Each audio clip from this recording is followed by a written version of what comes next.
What's poppin', people? It's your boy Eric Drow back with another Magic the Gathering Arena video, and it's been a minute before I made a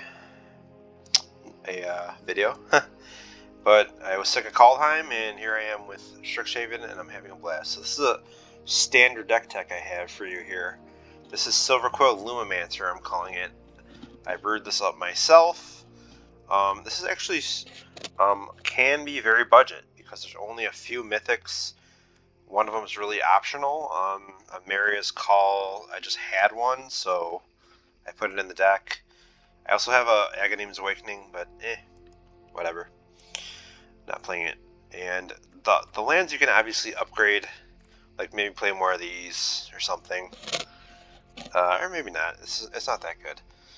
It's a pretty bad top deck. Anyway, but it looks like I'm not playing many lands, but I am actually playing a couple MDFCs, Malakir Rebirth, and Sajiri Shelter. So what's the game plan of this deck? Well, the game plan is to get a clever Lumimancer in combination with Leonin Lightscribe, and the other creatures are Seasoned Hellblade and Mavinda.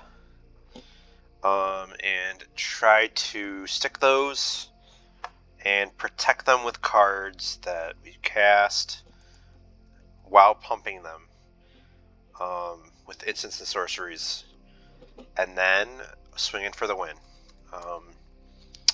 Yeah, so that's the game plan. We're gonna smack them over the head. So I will warn you, this deck in paper is a ton of math and probably will give you a headache, because there's so much addition that you got to keep track of. Because okay, let's say you have this and this out. Whenever you play a spell, okay, this gets +3, but this only gets +1. It's just so plus whatever other creature. Like, it's so much math. Also, like, okay, show of confidence. Okay, paid 3 spells, so I got 3 copies, and then that's 3 Magecraft triggers for plus the other spell plus the counter. Oh, it's just such a headache. But in Arena, it does all the math for you. You just watch it add up all the triggers by itself. You have no math to do. It makes it much easier and fun, which is nice. So I definitely recommend this on Arena, and in paper it'd probably be such a headache that I don't know if I would do it. Anyway, I did do a recording of this where I had Lurrus instead of Mavinda, and I wasn't happy with it because, like, I didn't have Mavinda, and I had the only creatures were the 1, 2, and Seasoned Hellblade, and I just never wanted to get Lurrus. I never had the mana.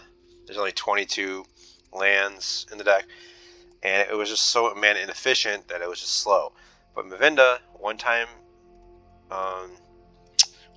3 mana card, just keeps getting you value. So if you don't know what this card does, once a turn you can play a instant sorcery from your graveyard, essentially that targets one of your creatures, or you can pay 8 in addition to whatever you cast to do anything, any instant sorcery, which is never going to happen. So just ignore that. Just you can play stuff from your graveyard that targets one of your creatures, which is cool. So Clever Lumimancer gets +2/+2 whenever you cast an instant sorcery or copy one, which comes up. This gives your whole team +1/+1.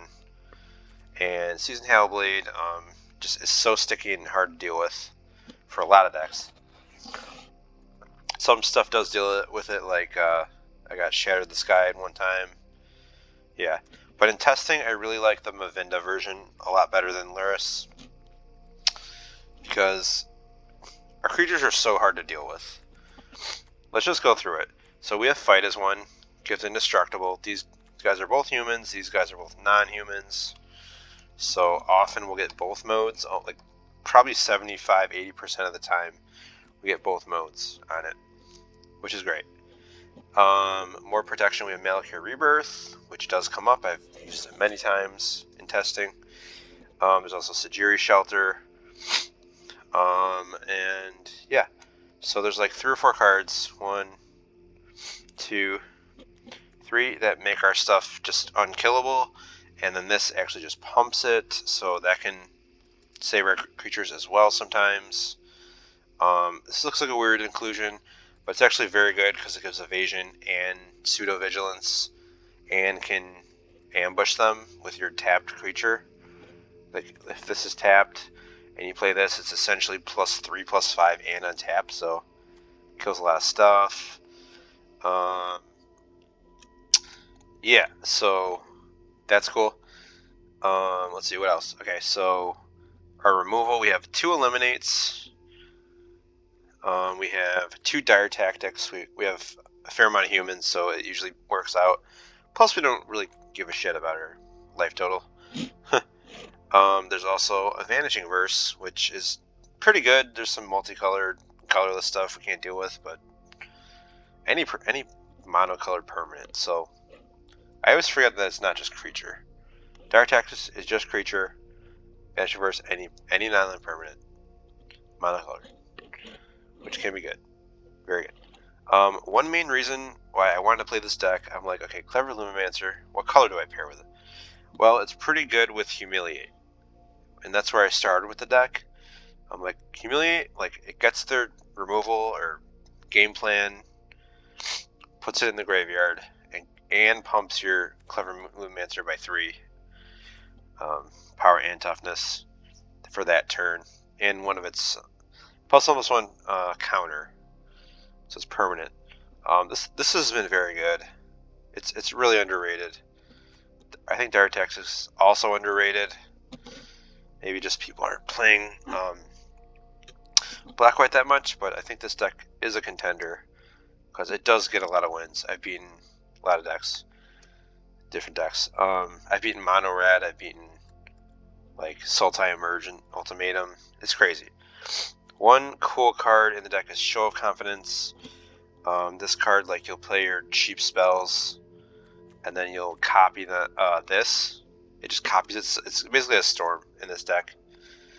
And this stuff triggers, the Magecraft triggers on copies. So it'll get up to like a 12 something, 12, 13. Like, easily. Play 2 spells and then this.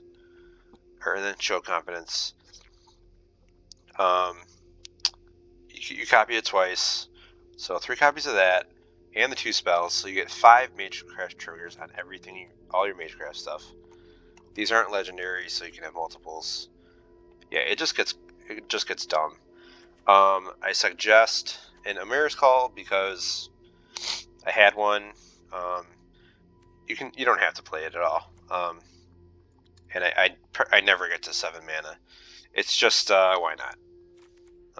We don't care at all about our life total. At all. Oh yeah, another, I think probably the last card in the deck I didn't talk about is Revitalize. Just, you know, a Magecraft trigger, cycles, gains life. Not bad.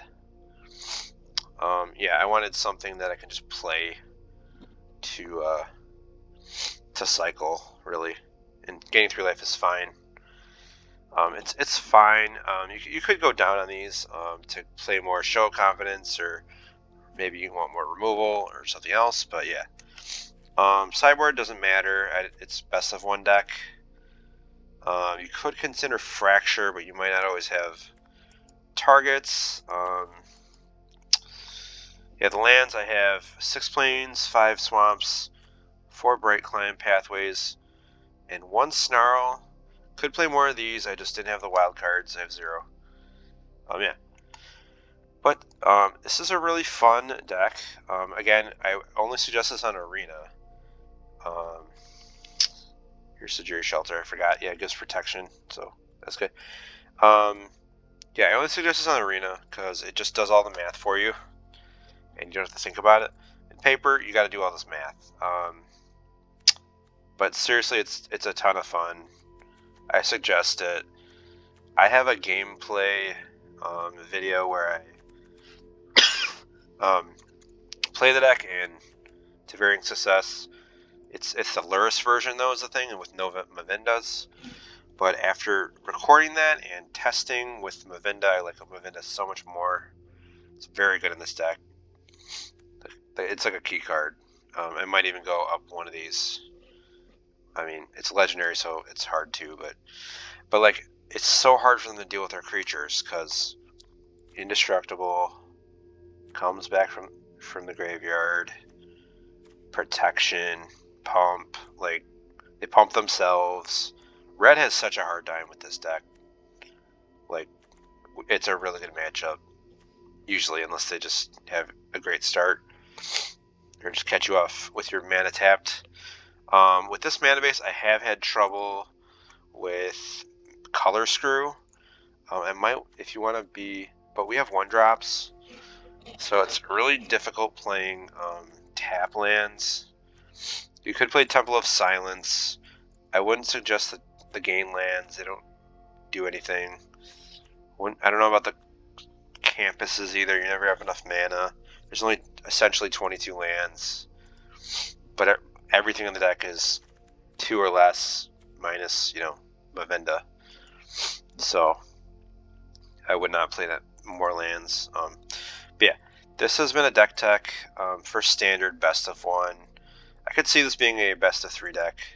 Probably scoops to Shadow's Verdict, but it's so explosive. If you like attacking and pumping your guys, Instant Sorcery, Spellslinger, this is definitely the deck for you.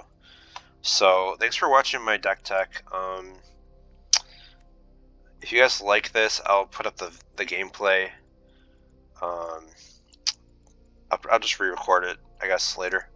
So yeah, thanks for watching, and I hope you guys liked it.